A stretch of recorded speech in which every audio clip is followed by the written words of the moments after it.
प्रमाणिक. मी आता 5वी मध्ये शिकते. जगात सर्वात मोठा धर्म कोणता? तर तो माणुसकीचा धर्म. हे आयुष्यभर जपणारे थोर साहित्यिक, समाजसुधारक आणि आनंदी शिक्षक म्हणजे साने गुरुजी.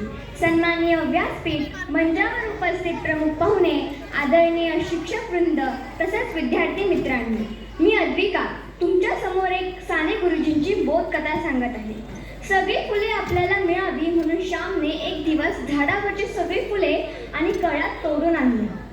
आजूबाजूची मुलं श्यामच्या घरी तक्रार घेऊन आले की श्यामने सगळी फुले तोडली. श्यामची आई म्हणाली, कोणाच्या दारापुढची फुले असे न सांगता आणू नये आणि कळ्या तोडूच नये, कारण हे वृक्ष म्हणजे त्या कळ्यांची आई आणि त्या आईच्या कुशीत अधिक चांगले फुलतात. हे शब्द श्यामच्या मनात खोलवर रुजले.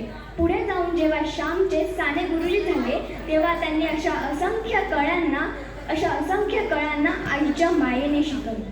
असंच एकदा साने गुरुजी वर्गात शिकवत असताना त्याने केळी वाटली. प्रत्येकाला एक केळी वाटली आणि त्यांनी एक मजेशीर अट सांगितली, ही केळी तुम्ही अशा ठिकाणी खा जिथे तुम्हाला कोणीच बघणार नाही. मग सगळ्या मुलांची धावपळ सुरू झाली. कोण बँचच्या खाली लपायला लागलं, कोण दरवाजा मागे लपायला लागलं, कोण बंद खोलीमध्ये लपायला लागलं. पण एक मुलगा असा होता की तो तिथेच बसला होता. मग केळे खाऊन झाल्यानंतर सगळे वर्गात आले. मग साने गुरुजींनी विचारलं, सगळ्यांनी केळ्या खाल्ल्या ना? मग सगळे हो म्हणाले. पण एक मुलगा असा होता की ज्याने केळी खाल्लीच नव्हती. त्याच्या हातातली केळी जशीची तशी होती. मग साने गुरुजींनी त्याला विचारलं की तू ही केळी का खाल्ली नाही? मग त्या मुलाचं उत्तर खूप भारी होते. त्या मुलाचं उत्तर असे होते की मी खूप विचार केला, मी माझे डोळे बंद केले, मी झाडा पाठीमागे गेलो, खोलीत गेलो, बाकाखाली लपलो, पण तरी पण मी स्वतःला बघतच होतो. जगात अशी कोणतीच जागा नाही की जिथे आपल्याला कोणीच बघू शकत नाही, कारण देव तर सर्वत्र आपल्याला बघतच असतो. म्हणून त्या मुलाचं उत्तर असं होतं. म्हणून त्याने सांगितलं की मी ही केळी खाल्ली नाही, कारण देव हा आपल्याला सर्वत्र बघत असतो.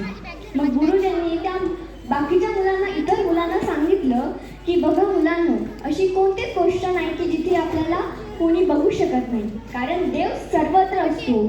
मग तुम्ही बाकाखाली लपा, दरवाजामध्ये लपा, तुम्हाला कोणी पण दिसणार आहे. म्हणून चुकीचं काम करताना कोणी आपल्याला बघत नसतं असं समजू नका. चुकीचं काम करताना आपल्याला देव हा सतत बघत असतो. धन्यवाद.